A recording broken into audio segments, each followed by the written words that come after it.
अस्सलामुअलैकुम, आप देख रहे हैं समा। मैं हूं फराज अहमद और मैं हूं सिद्रा मीर। बुलेटिन का आगाज अहम खबर से। सियासी महाज पर एक और बड़ी जंग की तैयारी। चेयरमैन सेनेट के इंतखाब का मार्का 12 मार्च को होगा।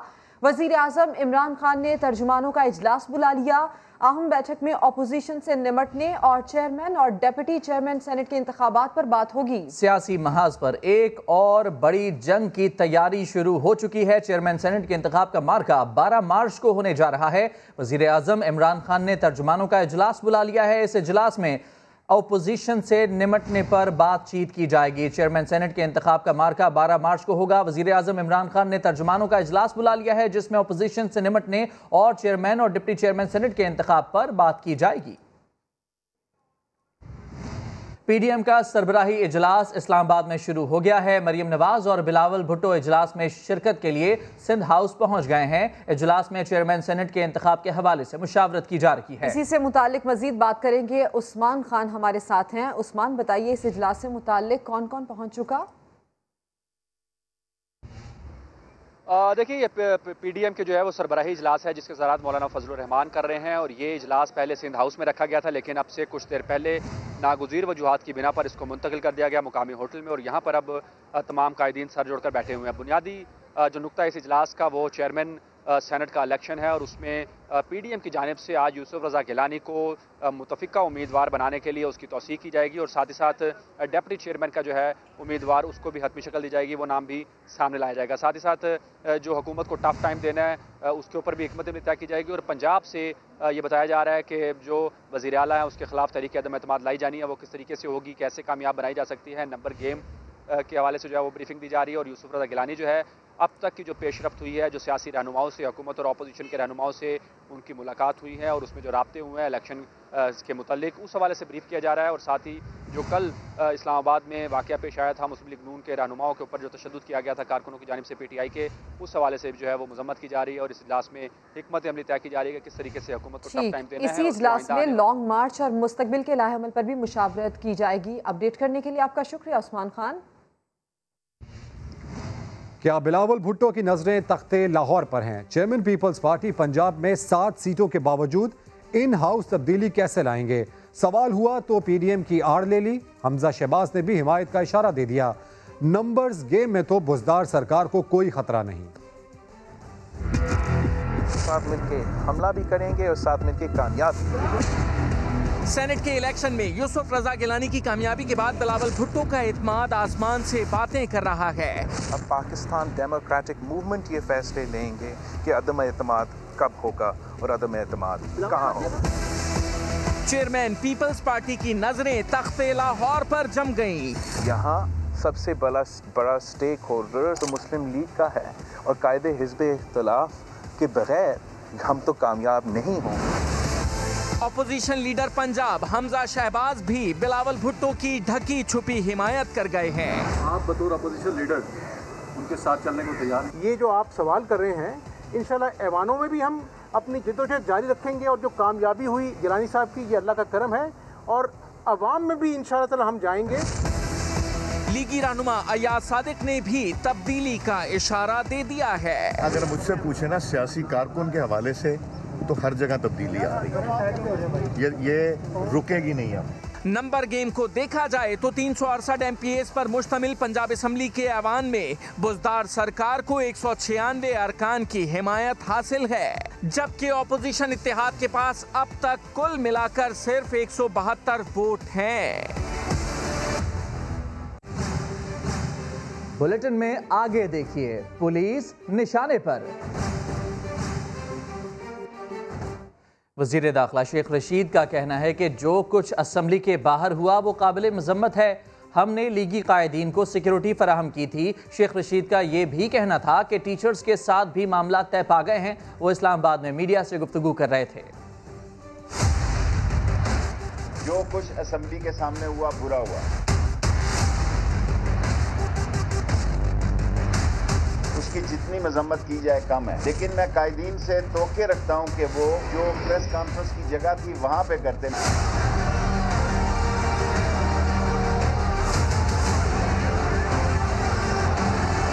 मैंने आईजी को बराह रास्त अंदर से फ़ोन किया जब मुझे पता लगा तो सिक्योरिटी मुहैया की गई।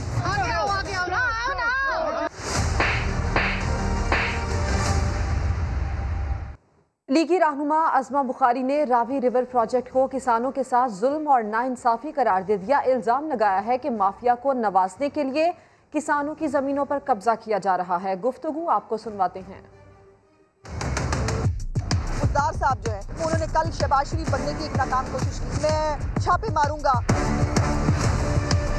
बुज़दार साहब, आपको शहबाज शरीफ लगाया जा सकता है, आप शहबाज शरीफ बन नहीं सकते। अफसोस की बात यह है कि एक बड़ा नालायक जो है वो बैठ के एक छोटे नालायक को जो है सर्टिफिकेट देता है परफॉर्मेंस का और दोनों खुशी खुशी घर चले जाते हैं। मैं आपको वार्न करना चाहती हूँ, पहले ही आपके पास दिन थोड़े हैं।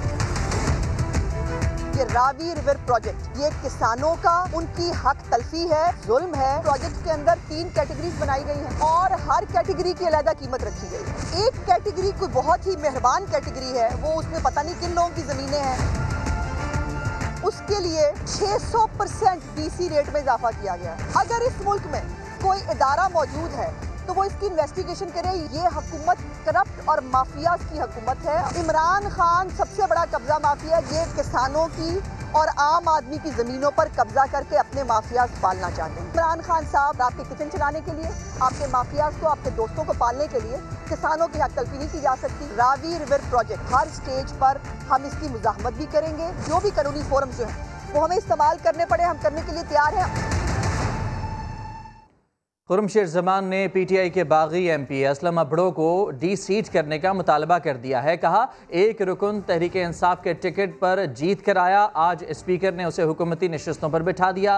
उन्होंने दावा किया कि ये वही मेंबर है जिसको जरदारी ने 5 करोड़ में खरीदा।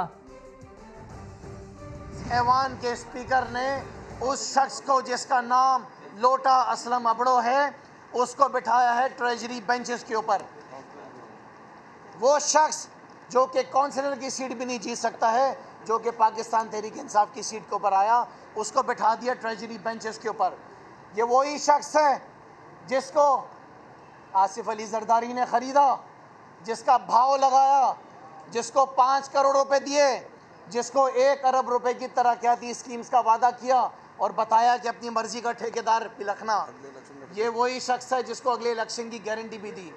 इसको डी-सीट करें, पहले इसको इस ऐवान से बाहर निकालें, जाके इलेक्शन लड़े और उसके बाद आके ये ट्रेजरी बेंचेस के ऊपर बैठे। PTI रहनुमा फैसल वावडा ने इलेक्शन कमीशन के खिलाफ सिंध हाई कोर्ट से रुजू कर लिया। दरखास्त में मौक़िफ़ अपनाया कि इलेक्शन कमीशन को मेरे खिलाफ नाअहली केस सुनने से रोका जाए। फैसल वावडा ने अदालत से फौरी हुक्म इम्तना की भी इस्तदा की। अदालत ने फैसल वावडा की फौरी समाअत से मुतालिक दरखास्त मंजूर कर ली। दरखास्त की समाअत कल की जाएगी। फैसल वाडा ने इलेक्शन कमीशन के 24 फरवरी के फैसले को चैलेंज किया था। फिरदौस आशिकाबान का कहना है कि चौधरी शुजात ने PDM वालों को ठेंगा दिखा दिया, बता दिया कि वो पंजाब में अदम इस्तेहकाम नहीं पैदा करना चाहते। अपोजिशन ने सेनेट इंतखाब में टॉस जीता, इमरान खान ने एतमाद का वोट लेकर मैच जीत लिया। जो घंटा इमरान खान ने पार्लियामेंट में बजाया, अब ये घंटियां बजाते रहे, उसको कोई नहीं सुनेगा। जो टॉस जीतने को समझ रहे थे कि हम मैच जीत गए हैं, तो टॉस जीतना और मैच जीतना 2 मुख्तलिफ कैटेगरीज हैं। इन्होंने सेनेट की सीट पे टॉस जीता था, इमरान खान ने इत्तेमाद का वोट लेके पार्लियामेंट में मैच जीता है, तो घंटा इनका इमरान खान बजा चुका है। अब ये घंटियां बजाते रहे। ये कल घंटी बजाने गए थे जहाँ चोई शुजात ने इनको ठिंगा दिखाया और चोई शुजात ने वहाँ बताया कि मैं वज़ादार हूँ, मैं असूल परस्त हूँ और मैं ये मांगे तांगे की सियासत से यहाँ पंजाब के अंदर अदम इस्तेहकाम पैदा नहीं करूँगा। एक और अहम खबर, इस्लामाबाद और रावलपिंडी में मोटरसाइकिल सवारों की फायरिंग से शहीद होने वाले इंस्पेक्टर समेत 2 एहलकारों की नमाज जनाजा अदा कर दी गई। 2 जख्मी एहलकारों की अयादत के लिए वफाकी बुजरा के पिम्स अस्पताल आमद। शेख रशीद कहते हैं कलदम TTP अफगानिस्तान से दोबारा मुनज़्ज़म हो रही है। कराची और इस्लामाबाद समेत बड़े शहरों में दहशत गर्दी का खतरा है। वहाब कामरान की रिपोर्ट। जुड़वा शहरों में एक ही दिन फायरिंग के 2 अलग अलग वाक़यात। रावलपिंडी में SHO इमरान अब्बास जबकि इस्लामाबाद में सिपाही कासिम शहीद, 2 एहलकार जख्मी भी हुए, मुकदमात दर्ज। जहलम रोड पर फायरिंग से शहीद होने वाले SHO थाना रेस कोर्स इमरान अब्बास की नमाज जनाजा पुलिस लाइन रावलपिंडी में अदा। इस्लामाबाद के सेक्टर G13 में मोटरसाइकिल सवारों की फायरिंग का निशाना बनने वाले सिपाही कासिम की मैयत आबाई इलाके सरगोधा रवाना कर दी गई। 2 जख्मी एहलकार जमील और कैसर पिम्स में जेर इलाज। वजीर दाखिला शेख रशीद और असद उमर की अस्पताल आमद, एहलकारों की खैरियत दरियाफ्त की। वज़रा ने फायरिंग के वाक़यात को टारगेट किलिंग करार दे दिया। टारगेटेड एक्शन था, वो ऐसा नहीं था कि नाके के ऊपर किसी ने रोका और उसके बाद वो हुआ है। ये बगैर किसी इनिशिएशन के वो टारगेटेड लगता है हमें। शेख रशीद ने बड़े शहरों में दहशतगर्दी का खदशा भी जाहिर कर दिया। मुल्क में दोबारा अफगानिस्तान से TTP ऑर्गेनाइज हो रही है और रावलपिंडी, इस्लामाबाद, पेशावर और कराची में थ्रेट्स हैं। इंशाअल्लाह ताला दहशतगर्द शिकस्त खाएंगे। विफाकी वज़रा ने पिम्स इंतजामिया को जख्मियों के इलाज के लिए हर मुमकिन सहूलत फराहम करने की हिदायत भी कर दी। और बन्नू के तालिब इल्म को पेशावर में खाना महंगा पड़ गया। पुलिस की बिला जवाज फायरिंग से कानून का तालिब इल्म जाम बहक हो गया। सज्जाद हैदर रिपोर्ट करेंगे। गाड़ी स्टार्ट की तो अचानक हम पे फायर हो गई और फायर होने से उसने सीधा कहा कि उसकी गोली लग गई। तो गोली लगने में हमने वो गाड़ी पर उसने वो ड्राइव वो करा था, ड्राइव नहीं कर सकता था, वो तो नीचे गिर गया खिड़की खोल के। हम जो ही वो गाड़ी से निकले तो हमने पहले देखा था दूर से कि कोई मोटरसाइकिल वाले आ रहे हैं, पुलिस वाले थे, 2 बंदे थे। वाक़ये की इत्तला मिलने पर पुलिस के आला हुकाम आए हरकत में और दोनों एहलकारों को भेज दिया सलाखों के पीछे। बहुत ज़्यादा अफसोसनाक वाक़या पेश आया था और जिन एहलकारों ने मतलब ये वाक़या किए, ये काम किए, बहुत गलत किए और इंशाल्लाह हम जो है ना भरपूर जो है ना इंसाफ दिलाएंगे। मुबशिर ला का एंट्री टेस्ट देने आया मगर पेशावर में टेस्ट की बजाय जान दे दी। कैमरामैन आबिद खान के साथ सज्जाद हैदर, समा, पेशावर। मस्तूंग में CTD की कार्रवाई के दौरान कलदम तंजीम के 5 दहशतगर्द मारे गए। तर्जुमान CTD के मुताबिक कार्रवाई गिरफ्तार मुलजिम की निशानदही पर की गई। एक मकान में छुपे हुए कलदम BLA के दहशतगर्द कोयटा में तखरीबकारी का मंसूबा बना रहे थे। CTD एहलकारों के पहुंचने पर दहशतगर्दों ने फायरिंग कर दी। जवाबी फायरिंग में 5 दहशतगर्द मारे गए। दहशतगर्दों के ठिकाने से 10 किलो बारूदी मवाद, डेटोनेटर्स और 3 क्लाशनकोफ बरामद हुई। मारे गए दहशतगर्दों की शनाख्त शाहनजर, आरिफ मरी, यूसुफ मरी, समीउल्लाह परकानी और जमील अहमद परकानी के नाम से हुई। आगे बढ़ते हैं। कराची में दूध की कीमत में 10 रुपए फी लीटर इजाफा कर दिया गया। नई कीमत 130 रुपए फी लीटर हो गई। सरकार ने कीमत 94 रुपए फी लीटर मुकर्रर की है। शहरी पूछते हैं सरकारी निर्ख पर अमल कौन करवाएगा। साद साबरी की रिपोर्ट देखिए। पहले 110, फिर 120 और अब 130 कराची में दूध की कीमत बढ़ती जा रही है। 10 रुपए इजाफे के बाद शहर में दूध अब 130 रुपए फी लीटर में फरोख्त हो रहा है। दूध फरोश कहते हैं सरकारी रेट पर खरीद नहीं तो फरोख्त कैसे करें। गवर्नमेंट का रेट है 94, ये 3 साल से इसमें इजाफा किया ही नहीं गया। हम जेल भी जाते हैं, जुर्माने भी भरते हैं। तकरीबन हर महीने हमें चेक एंड बैलेंस होता है, अगर चेक करते हैं हमें जुर्माना करके जाते हैं। हुकूमत ने दूध की फी लीटर कीमत 94 रुपए मुकर्रर कर रखी है मगर कमिश्नर कराची इस पर अमल दरामद करवाने में नाकाम है। दूध जिस तरह अगर चंद लोग बैठ के ये बात कर रहे हैं कि 130 तक चला के, तो ऐसी बात नहीं है। डेयरी फार्मर एसोसिएशन का कहना है रमजान के बाद कीमत में मजीद इजाफा होगा। रमजान मुबारक के बाद दूध की कीमतें 150 रुपए लीटर तकरीबन होगी। हमने बारहा कोशिश की कमिश्नर साहब से राब्ता करने की, नोटिफिकेशन के लिए भी कहने की, करने की, तो वो मुलाकात के लिए राजी नहीं है। हम 30 से ज्यादा खतूत लिख चुके हैं और अब हमें किसी पोजीशन में नहीं है इन्हें मजीद खतूत लिखे। शहरियों का कहना है महंगाई ने कमर तोड़ रखी है। जहां दूध हम लोग एक किलो ले रहे थे, अब हम लोग जो है ना आधा किलो भी नहीं ले सकते। इतनी महंगाई है कि आप सोच नहीं सकते। क्या कराची का कोई वाली वारिस नहीं? शहरी पूछते हैं आखिर शहर में कानून की हुक्मरानी कब होगी, माफिया का खात्मा कब होगा। कैमरामैन फरहान यूसुफ के साथ साद साबरी, समा, कराची। और सिर्फ दूध ही नहीं, अवाम चिकन की कीमतों से भी परेशान है। क्या अवामी नुमाइंदों को भी दूध और मुर्गी के भाव ताव मालूम है? जानते हैं संजय साधवानी से, जिन्होंने अरकान से इस बारे में गुफ्तगू की। मुर्गी और दूध के दाम कितने बढ़ गए हैं? अरकान सिंध असेंबली ये अशिया खुद खरीदते हैं, क्या उन्हें इन रेट का इल्म है? आइए उन्हीं से जानते हैं। आखिरी बार कब जो है वो मुर्गी और दूध खरीदा था, क्या दाम था, कुछ याद आ रहा है? अभी जो है वो 450 से ज़्यादा का दाम हो चुका है मुर्गी का। आज दूध 130 रुपए किलो मिल रहा है, दही 190 से 200 रुपए किलो पे दही मिल रही है। आज सुबह भी ये सिंध हुकूमत की फेलियर है। तमाम खाने पीने की अशिया के रेट कंट्रोल करना, इनका शोबा कहाँ है? गरीब लोग हैं, लेते हैं हम लोग अपने पैसों से खरीदते हैं। कोई आके साई सरकार की तरह जो है वो हमें देके नहीं जाता है, जो हमें पता नहीं होगा रेट। मुर्गी की कीमत बढ़ने का कुछ इल्म है? नहीं, मैंने कहा ना कि ये काम मेरी मिसेस का, मेरा नहीं है। भाभी ने शिकायत नहीं की कि रेट बढ़ गए हैं, पैसे ज़्यादा दें आपसे? जी, भाभी ने बहुत शिकायत की, और बल्कि मुझे कुछ दिनों पहले ही कहा था कि आपकी हुकूमत ने कीमतें बढ़ा दी। मैंने उन्हें समझाया कि ये काम वफाक का नहीं है, सूबाई हुकूमत का है। सूबाई और वफाकी हुकूमत के अराकीन महंगाई का जिम्मेदार एक दूसरे की हुकूमत को ठहराते हैं, लेकिन ये महंगाई कैसे कम होगी इसकी प्लानिंग किसी हुकूमत के पास नहीं है। कैमरामैन फरहान यूसुफ के साथ संजय साधवानी, समा, कराची। ठट्टा में मुर्गी का गोश्त 540 रुपए किलो हो गया। ठट्टा में 100 से ज्यादा मुर्गी फार्म बंद कर दिए गए हैं। 25 रुपए मिलने वाला चूजा अब 72 रुपए का हो गया है। मजीद बात करेंगे, जुहैर अली हमारे साथ मौजूद हैं। जुहैर, बताएगा, कीमतें हैं कि बढ़ती जा रही हैं?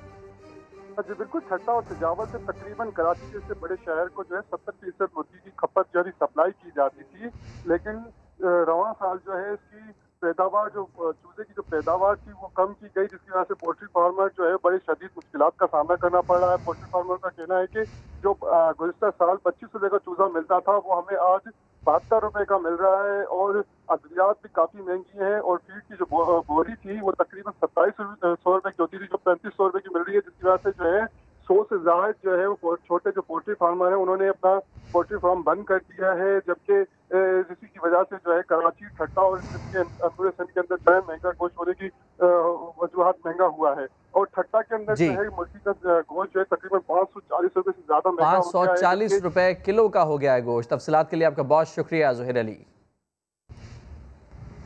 जिक्र एक और मसले का। कराची में डालमिया के इलाके करीम बख्शपाड़ा में सीवरेज के बोसीदा निज़ाम ने रहने वालों की जिंदगी अजीरन बना रखी है, तो खंडर बनी गलियां और सड़कें भी गुजरने वालों के लिए दर्द सर बनी हुई हैं। इसी इलाके के एक रहायशी ने सोई हुई जियाली सरकार और MNA आलमगीर खान को झंझोड़ने की कोशिश की है। आपको दिखाते हैं।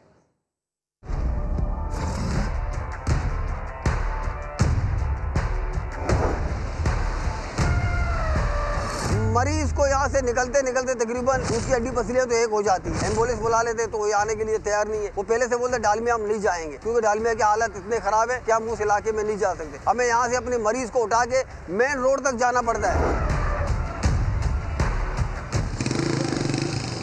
पैदाइश से लेकर आज तक ये गटर हम देख रहे हैं।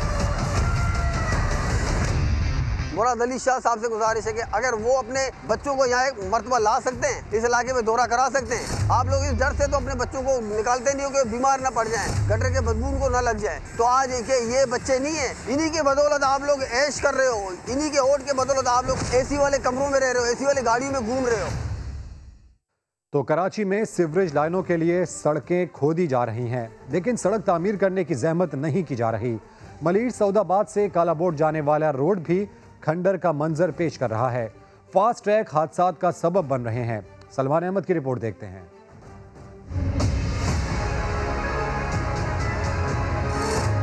सऊदाबाद मलीर से कालाबोर्ड जाने वाला ये है खुर्शीद बेगम रोड। खोखरा पार और मॉडल कॉलोनी को मिलाने वाली ये सड़क आजकल गुजरने वालों के लिए दर्द सर बन चुकी है।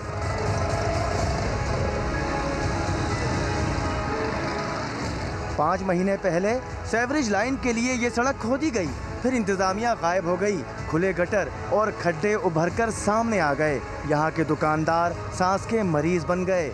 रेवेन्यू जनरेट होता है लाखों के हिसाब से, हम सब कुछ रिक्वायरमेंट पूरी करते हैं गवर्नमेंट की, और उसके बाद हमें मिलता क्या है, ये खाक और ये मट्टी जो हम मुस्तकिल खा रहे हैं। फास्ट ट्रैक पे जो है पार्किंग कर दी है, इधर गटर लाइन डली थी, उसके बाद लोगों ने इधर गाड़ियां खड़ी करना शुरू कर दी और पार्किंग एरिया बना लिया। गाड़ियों का तो अंचर पंचर नट बोल्ट सब ढीले हो जाते हैं, तो इंसान का क्या कहना। डस्ट आती है, सांस लेने में प्रॉब्लम होती है।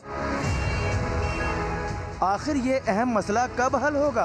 डिप्टी कमिश्नर कोरंगी और DMC के एडमिनिस्ट्रेटर शहरियार साहब के पास कोई जवाब नहीं। डिप्टी कमिश्नर तो आप है ना भाई, तो मैं वही तो आपको अर्ज कर रहा हूँ कि ये काम कुछ जगहों पर डिले हुआ है, जिसका रीज़न भी मैंने आपको बताया। डेट मैं आपको इस वजह से नहीं बता सकता क्योंकि वो मेरा इदारा नहीं है। वहाँ पर कोई जानी नुकसान होता है, कोई हादसा होता है, कौन जिम्मेदार होगा? आप होंगे, KDA होगा? जिम्मेदार होंगे यकीनी तौर पर। मैं अपने बच्चों के लिहाज से सोचूँ, आप अपने बच्चों के लिहाज से सोचें, और वहाँ से अगर हम गुजरे ना तो आप अगर कभी गुजरें तो फिर आपको एहसास हो जाएगा कि हाँ यार ये तो बहुत बुरी अजियत में है। खुदा न खासा कोई हादसे का शिकार हो जाए, किसी की जान जा सकती है, फिर क्या कहेंगे आप? फिर बस अब आपकी इस बात पर मैं खामोशी इख्तियार। ये हाल है उनका जिनके हाथों में इंतज़ाम है। आवाम का क्या हाल होना चाहिए आप खुद अंदाज़ा लगा लें। धूल मिट्टी, खुले गटर और मौत के गड्ढे, जिला इंतजामिया तो अपने कौल के मुताबिक खामोश है।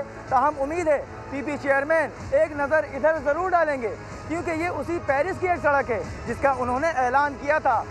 कैमरामैन मोहम्मद कामरान के साथ सलमान अहमद, समा, कराची। मुल्क की तरक्की और खुशहाली में ख़वातीन का किरदार बेमिसाल। अफवाज पाकिस्तान में भी ख़वातीन का भरपूर किरदार। आलमी सतह पर भी जुर्रत और बहादुरी के झंडे गाड़ चुकी हैं। Army chief general Qamar Javed Bajwa का आलमी दिन पर ख़वातीन को खिराज तहसीन। कहा, ख़वातीन बेपनाह एहतराम की मुस्तहिक हैं। इस्लामाबाद से उस्मान खान की रिपोर्ट देखिए। और फाफिन ने ख़वातीन पार्लियामेंटेरियंस की कारकर्दगी की रिपोर्ट जारी कर दी है। बात करेंगे अरहम खान से। अरहम, क्या तफसीलात हैं इस रिपोर्ट में? ख़वातीन पार्लियामेंटेरियंस की कारकर्दगी रिपोर्ट 2020-2021 जारी कर दिया है। ख़वातीन अरकान पार्लियामेंट ने पार्लियामेंट के जो एजेंडे हैं उसमें 28% हिस्सा लिया और हर खातून MNA ने कौमी असम्बली के 76% इजलासों में शिरकत की, जबकि मर्द जो MNA थे उन्होंने 60% इजलासों में शिरकत की। खातून सेनेटर्स ने सेनेट के 67% इजलासों में शिरकत की, जबकि मर्द सेनेटर्स ने 60% इजलासों में शिरकत की। यानी कि ख़वातीन जो हैं वो इस मरहले में भी आगे हैं और उन्होंने सेनेट के जो इजलास थे उनमें मर्दों के मुकाबले में ज़्यादा शिरकत की। अब कुछ बात करते हैं कि कितने बिल्स ऐसे थे जो ख़वातीन ने पेश किए। ख़वातीन अरकान ने 260 में से 86 प्राइवेट बिल्स जो हैं वो पेश किए थे पार्लियामेंट में, और ख़वातीन अरकान ने 30% जो करारदादें हैं जो पार्लियामेंट में पेश की गई उनमें भी हिस्सा लिया है। जी ठीक, तफसील के लिए आपका शुक्रिया अरहम।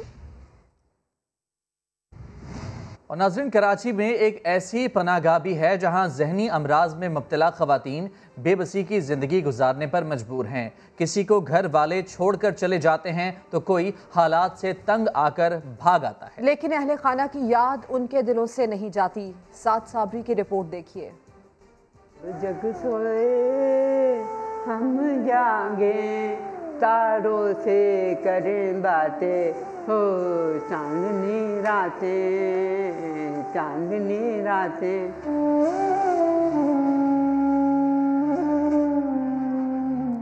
रुखसाना कई साल से ईदी शेल्टर में रह रही हैं, मगर उनकी खैरियत पूछने घर से आज तक कोई नहीं आया। बिजली को शोर लगा दिए थे और हॉस्पिटल में एडमिट कर दिया था। इसलिए ना जॉब पे असर पड़ा, इसलिए छूट गई थी मेरी जॉब। डबल MA करी नहीं हूँ, उर्दू में भी MA करी नहीं हूँ। बहुत रूम करती है मेरी छोटी बहन। मेरे माँ बाप का तो इंतकाल हो गया, एक भाई को हमारा भी मर गया। मेरा बिल्डिंग पे से बहनों ने फेंक दिया था उसे, वो जान से मर गया।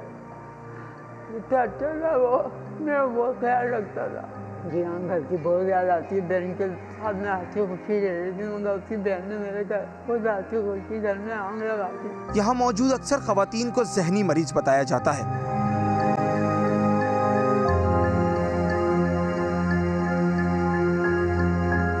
इसी वजह से इन्हें घरों से निकाल दिया गया और कुछ ख़वातीन को घर वाले इलाज के लिए छोड़ जाते हैं, फिर जिंदगी इसी चार दीवारी में गुजरती है।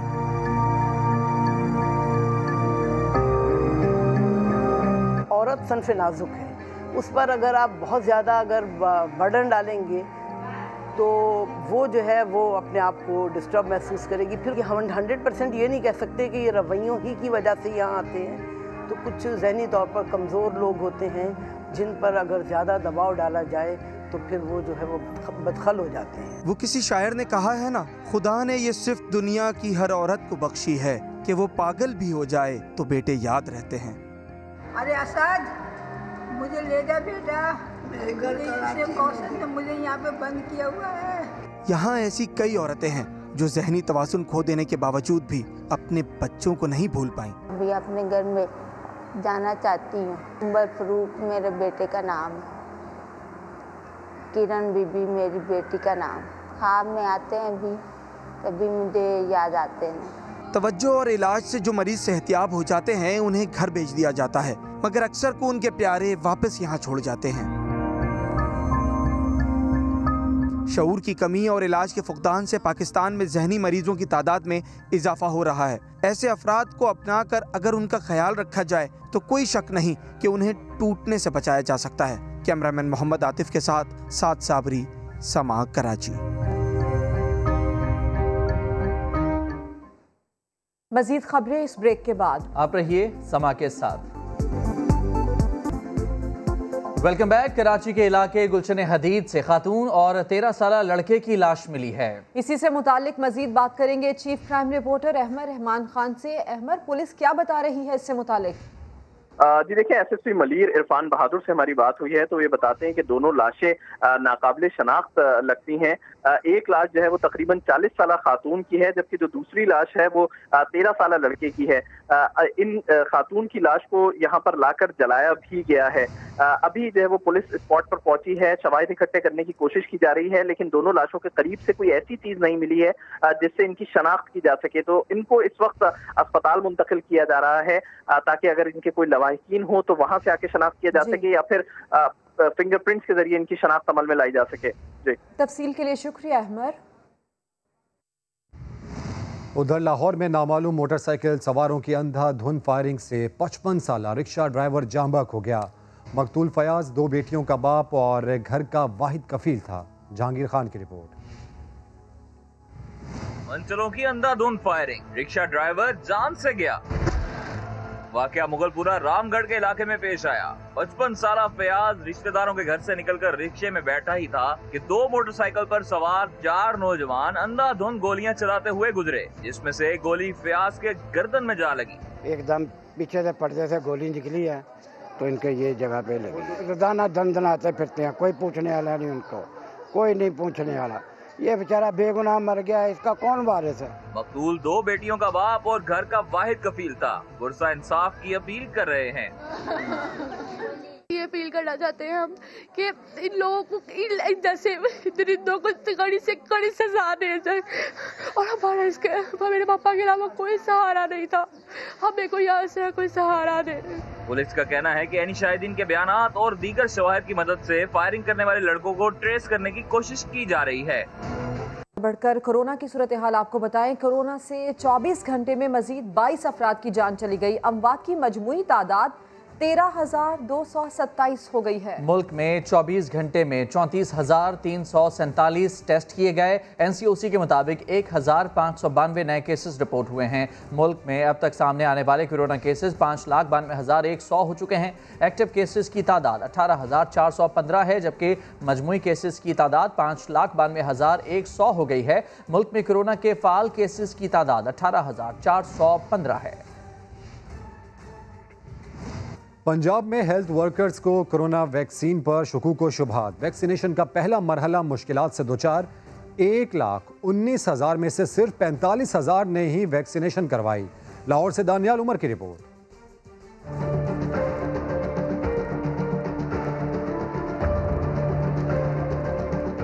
के केसेस में बतदरीज इजाफा, मगर वैक्सीन का पहला मरहला ही मुश्किलात से दो चार। पहली डोज के लिए शेड्यूल 1,19,000 हेल्थ वर्कर्स में से निस्फ तादाद ने भी वैक्सीन ना लगवाई। वैक्सीन के मुतालिक कुछ जानना चाह रहे हैं, कोई कंसर्न्स हैं आपके, यहाँ कोई सवालात हैं जो कि आप वैक्सीन के बारे में कहना चाहते हैं? लाहौर के 21,705 में से 12,549, रावलपिंडी के 5,951 में से 3,375 हेल्थ केयर वर्कर्स ने वैक्सीन लगवाई है। इसी तरह फैसलाबाद में 5,905, मुल्तान में 4,715, मुजफ्फरगढ़ में 2,303 ने ताहाल वैक्सीन लगवाई है।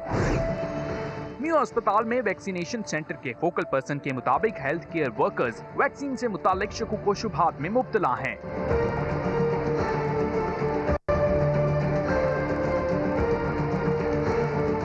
एप्रीहेंशन पाई जाती है जनरली वैक्सीन को लेकर। इरादा था लगवाने का, थोड़ा सा घबरा भी रहा था, लेकिन फिर मैंने सोचा क्योंकि सारे लगवा रहे हैं और किसी को कोई मसला नहीं हो रहा तो फिर मुझे भी लगवानी चाहिए। महकमा सेहत पंजाब ने वैक्सीनेशन पॉलिसी में कोताही बरतने वाले इजला को जल्द अमल दरामद की हिदायत की है।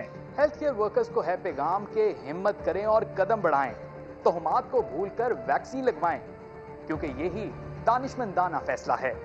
कैमरामैन लियाकत बशीर के साथ दानियाल उमर, समा, लाहौर। आलमी मंजरनामे से खबर, सऊदी अरब की तेल तनसीबात पर हमलों के बाद आलमी मंडी में खाम तेल की कीमत में इजाफा हो गया। सऊदी अरब में अरामको तनसीबात को गुज़श्ता रोज़ मिसाइल और ड्रोन से निशाना बनाया गया, जिसके बाद कोरोना के बाद पहली बार खाम तेल के बैनुल-अक़वामी सौदे $70 फी बैरल से भी बढ़ गए। सिंगापुर में एशियन ट्रेड के आगाज़ पर मई के लिए खाम तेल का निर्ख $71.38 फी बैरल रहा, जो 8 जनवरी 2020 के बाद सबसे ज़्यादा है। अमरीकी वेस्ट टेक्सास इंटरमीडिएट में अप्रैल के लिए खाम तेल 2.4% इजाफे से $67.69 फी बैरल पर आ गया। चेहरा ढांपना इंतहा पसंदी है, स्विट्ज़रलैंड में इसकी कोई जगह नहीं। स्विस अवाम की अक्सरियत ने नकाब पर पाबंदी के हक में वोट दे दिया है। रेफरेंडम में इब्तदाई नताइज के मुताबिक 51.2% लोगों का कहना है कि ख़वातीन को अवामी मकामात पर चेहरों को मुकम्मल तौर पर नहीं ढांपना चाहिए, इसीलिए बुर्क़े या नकाब पर पाबंदी लगाई जाए, जबकि 48.8% ने नकाब या हिजाब को बुनियादी हक करार दिया। स्विस हुकूमत हिजाब पर पाबंदी नहीं चाहती, लेकिन दाएं बाजू के मुतालबे पर रेफरेंडम कराया गया, जिसके बाद स्विट्ज़रलैंड में अवामी मकामात पर हिजाब करने और बुर्का पहनने पर पाबंदी होगी। 86 लाख की स्विस आबादी में मुसलमान सिर्फ 5% हैं और सिर्फ 3% ख़वातीन निकाब करती हैं। अहम अदालती कार्रवाई का जिक्र। वफाकी हुकूमत ने नजरसानी केस की कार्रवाई बराह रास्त नशर करने की मुखालफत कर दी। जस्टिस मंसूर अली शाह का दुनिया के साथ चलने पर जोर। रिमार्क्स दिए कि शुतुरमुर्ग की तरह गर्दन रेत में दबाकर बैठे रहने का क्या फ़ायदा। सुप्रीम कोर्ट अवाम की अदालत है। गवादर में बैठा शख्स अदालती कार्रवाई देखना चाहे तो कैसे रोक सकते हैं। इस्लामाबाद से जुल्करनैन इकबाल की रिपोर्ट। नजरसानी दरखास्तों पर कार्रवाई बराह रास्त नशर करने से मुतालिक जस्टिस काजी फैज ईसा की दरखास्त काबिल समात ही नहीं। सुप्रीम कोर्ट में वफाकी हुकूमत का सख्त मौक़िफ़। 10 रुकनी फुल कोर्ट में दलाइल देते हुए additional attorney general Aamir Rahman ने कहा, नजरसानी केस में न तो 184(3) की दरखास्त दायर हो सकती है और न ही बराह रास्त नशरियात समेत कोई नया मौक़िफ़ अपनाया जा सकता है। कार्रवाई बराह रास्त नशर करने का मामला अदालती है भी नहीं, ये सुप्रीम कोर्ट का इंतजामी मामला है। सवाल उठाया कि आज़ादी इजहार राय का मतलब बराह रास्त नशरियात है। जस्टिस उमर अता बंदयाल ने रिमार्क्स दिए, केस में जस्टिस फैज ईसा का इन्हिसार गैर मुल्की अदालतों के फैसलों पर है। जस्टिस मंसूर अली शाह ने कहा, हम ग्लोबल विलेज में रह रहे हैं, दुनिया के साथ चलना होगा। सुप्रीम कोर्ट इस मुल्क के अवाम की अदालत है। गवादर में बैठा शख्स अदालती कार्रवाई देखना चाहे तो कैसे रोक सकते हैं। वकील या जज कोई भी बदतमीजी करे तो अवाम को मालूम होना चाहिए, दुनिया को इल्म होना चाहिए कि हम क्या कर रहे हैं। जस्टिस मुनीब अख्तर बोले, अदालत में इस वक्त 10 जजेस हैं, 6 दीगर जजेस मौजूद नहीं। बाकी मुअज़्ज़ज़ जजेस को सुने बगैर कैसे बराह रास्त नशरियात का हुक्म दे दें। 10 जजेस ने हुक्म दिया तो दीगर तमाम जजेस इसके पाबंद होंगे। केस की मजीद समाअत 17 मार्च तक मुलतवी कर दी गई। और यहाँ आपको बताएं कि नौबयाता जोड़े ने शेर के बच्चे के साथ फोटो शूट करवाया, तस्वीर वायरल हुई। महकमा वाइल्ड लाइफ हरकत में आ गया। स्टूडियो और फोटो शूट्स कराने वालों के खिलाफ कार्रवाई का ऐलान कर दिया गया है। शेर के बच्चे के साथ नौबयाता जोड़े की जानिब से फोटो शूट कराया गया, तस्वीर वायरल हुई तो महकमा वाइल्ड लाइफ हरकत में आ गया। जंगली जानवरों के साथ फोटो शूट पर कार्रवाई की जाएगी। फोटो शूट करने वाले स्टूडियो की तलाश इस वक्त जारी है। अभी लेंगे ब्रेक, जिसके बाद होंगी हेडलाइन। देखते रहिए समा।